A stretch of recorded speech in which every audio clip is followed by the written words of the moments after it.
the Premier League as a product as a whole, do you think it's a bit dead as a brand? And the angle I'm just trying to come out as is just like, obviously we've just spoke about the whole refereeing issue. That's a big factor, but this whole Saturday 3 p.m. blackouts nonsense, I find that absolutely ridiculous. Like, why am I having to go onto these weird websites where now pornography be just popping under the page because I just want to watch my team play football? Do you know what I'm saying? And then I have to have not only TNT, I need to have Sky Sports. I might even have to have Optus as well, and maybe use a VPN just to watch my team. Amazon. And even Amazon as well to even watch some games around Christmas time too. Do you know what I'm saying? Like, for me, for the supposed best league in the world, why can't they just create a subscription service and have tiers for it as well? Do you know what I'm saying? Because I know all three of us would pay. We'd absolutely pay to be able to watch it, be able to watch a team whenever we want. Do you know what I'm saying? It's on one section. Don't need to have loads loads of different ones. Even if they want to put it as well, like I'll say 20, 30 quid a month, would happily play.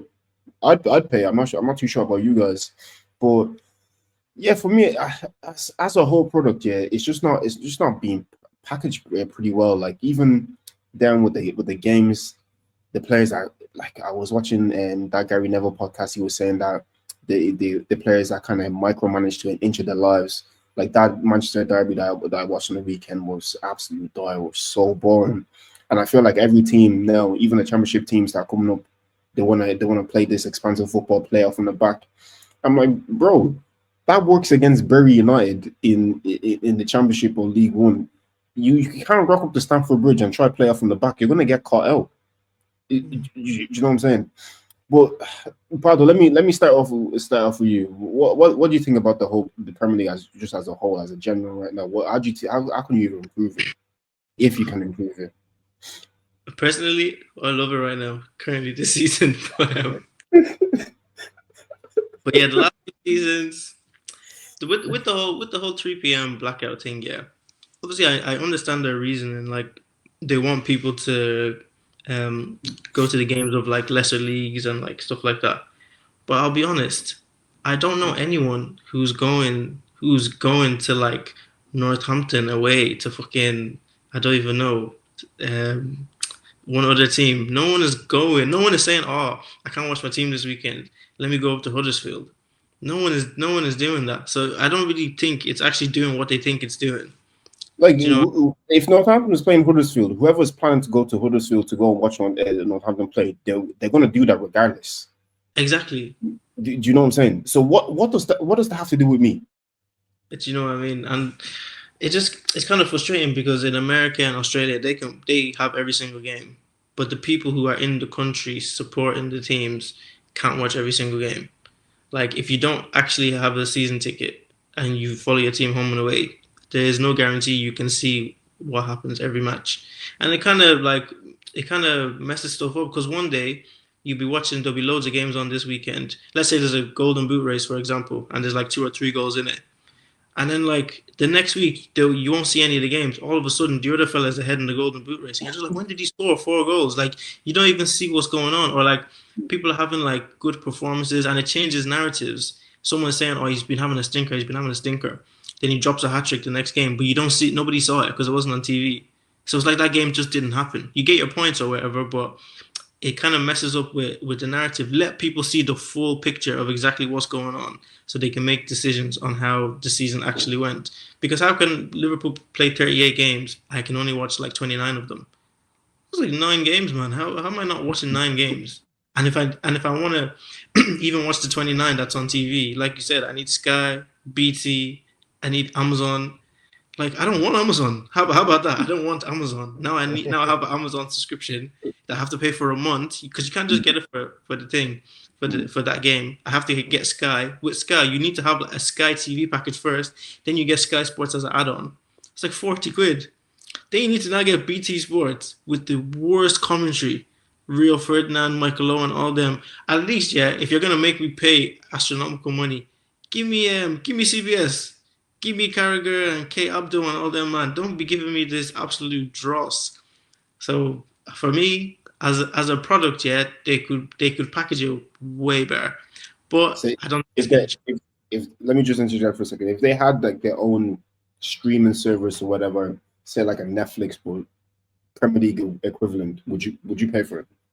If I know guarantee, I'm gonna watch. If I'm gonna be able to watch my team whenever they play. Mm. 100%. It's Yeah, so it'll going. be like remember when the WWE launched the WWE Network when you'd be able to like watch like old game like not old games but old matches and all that kind of stuff and watch like live pay-per-views. You might have to pay a little bit extra for certain things and all that kind of stuff. But something along those lines, you know what I mean? Yeah, they could make so much more money. I don't know what network they need to speak to, because the Mm. way they've done it, divided it with Sky and BT. I remember in Ireland we had Setanta Sports, then some Champions League was on RTE, and then now some is on ITV, and then the Carabao Cup games is on ITV, but it's also on BBC, but they'll be using the same. It's an absolute mess, man. I just want to watch football. Why is it rocket science? If you want me to pay, cool. I'll pay my 30, 25 quid a month, but now you want me to be paying 70, 80, 90 quid because of football in this cost of living crisis. It's just football, man. Like, it's really not that serious. And they're taking advantage of people, to be honest. No, absolutely. Boy, H, let me get your thoughts and opinions on this as well, because obviously this thing is absolute shambles. How do you think they could actually package this a lot better? Because right now it's just too much. And like we discussed with the officiating already, like it's already making me lose my love and passion for the game because bro, it's just so watered down. Yeah. I can kind of speak on this because at work, obviously I actually work directly with Sky Sports, with the Zone, with TNT and stuff like that. So kind of the reasons to why there's no kind of one subscription package for you to watch all the games is because the Premier League makes more money dividing its pie up across Sky, CBS, whoever it is. They make so much more money. If they condense and be like, okay, we're going to be our standalone, they actually won't make as much money as where, like, let's say, I have every fan in the world, even if every fan in the world buys that package for, let's say, it's even 40, £50 a month, they won't make as much money as where it's been divided because they're selling that right to, let's say they sell Premier League rights to Sky Sports. Let's say they do like 600 million for the season.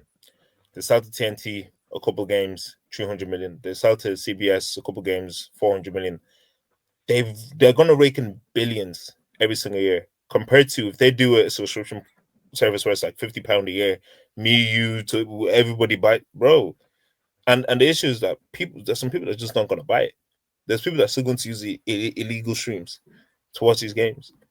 So it makes more sense for them as a business to sell the rights to all these different broadcasters. And then it's like on top of that, they also have their own individual advertising. So when you're on like Twitter, for example, you might see like a Paddy Power ad or a Ladbrokes ad before you see like a clip of like a goal or something. That's because Sky Sports have the rights of the Premier League. We do the same for TNT, we do the same for CBS. So they're even on top of that, they're even making more money from advertising on top of those clips. So it's one of those things where it's like for the Premier League, they make so much money just from doing it how they're doing it currently that it would actually be bad business for you to say, no, I'm not selling the rights. I'm the one that's gonna actually push it out. It doesn't make good financial, it's not a good financial decision for the Premier League to make. But in terms of how it used to be, it was it was perfect. But then they began to realize that look, there's so much more money we can make. Every year, they're renewing their deals every single year, getting more money and more money and more money from these broadcasters. So it's like, why would we cut them out to get my £50 from Toheeb, get my £50 from Patrick? What's that gonna do for me? Like, you know what I'm saying?